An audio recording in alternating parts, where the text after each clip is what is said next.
Xavi Alonso au Real Madrid, le rêve brisé? Le club a tranché?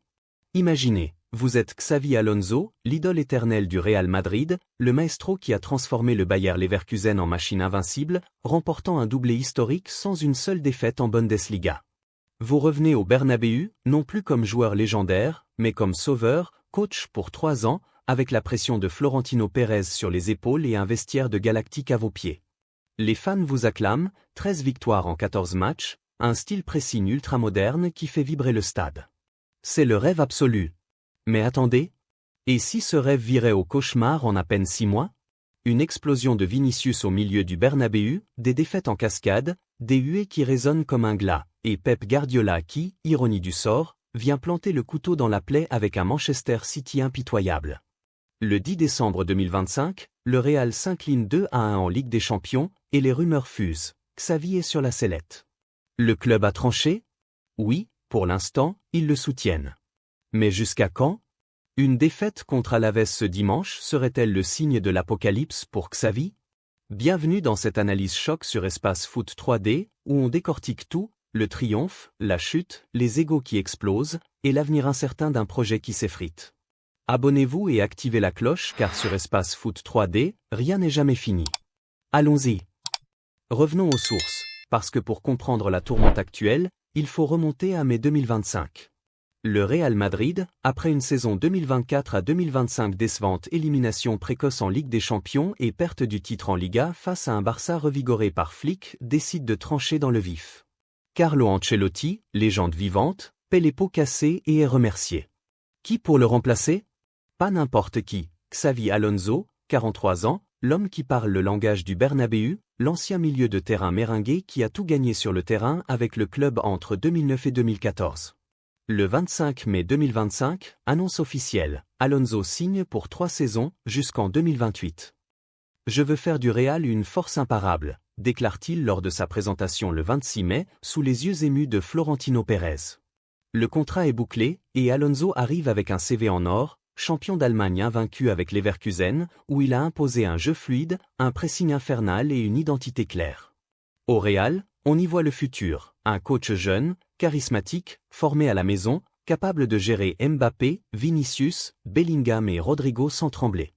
L'été est bouillant, 178 millions d'euros dépensés pour renforcer l'effectif, avec des signatures comme un latéral gauche prometteur et un milieu défensif pour colmater les brèches.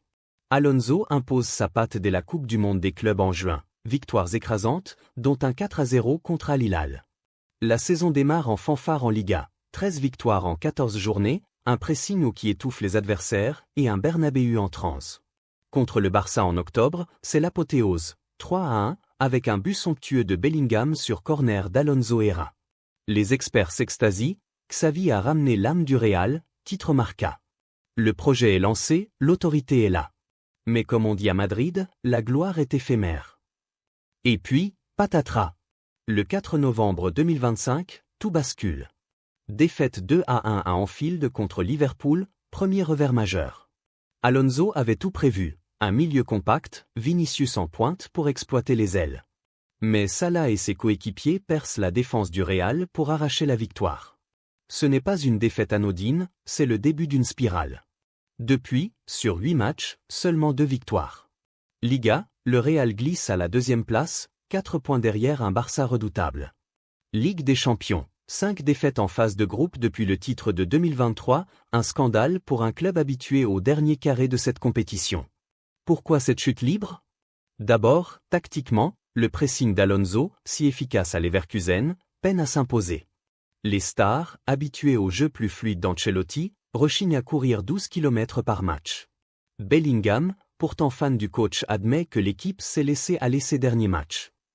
Ensuite, les blessures, Camavinga absent pour 3 semaines, Militao récurrent. Mais le vrai poison, c'est le vestiaire. Le 8 décembre, contre Celta Vigo, défaite 2-0 à domicile, avec un Fran Garcia qui punit ses coéquipiers pour un carton rouge. Pérez et son directoire débattent, limoger Xavi? Pas encore.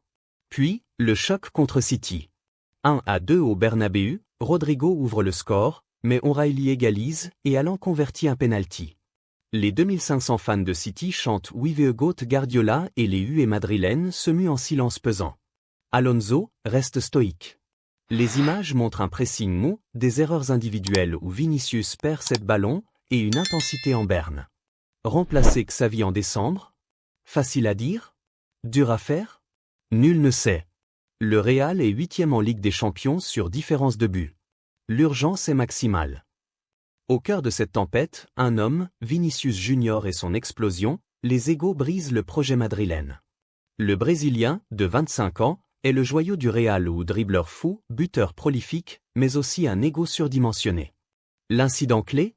Le Clasico d'octobre où le Real gagne 3-1, mais Vinicius, sorti par Alonso pour manque d'engagement à l'entraînement, explose publiquement au Bernabéu. Devant 80 000 fans, il hurle sur le coach. « Tu me mets sur le banc? Moi, le meilleur ?» Les caméras capturent tout, geste rageur. Marque à titre, le jour où Vinicius a fait sauter le projet Alonso. Le club, au lieu de sanctionner Vini, pas d'amende, pas de mise à l'écart, laisse Alonso gérer seul. Erreur fatale. Sans soutien du club, Xavi a perdu son autorité, analyse Marca.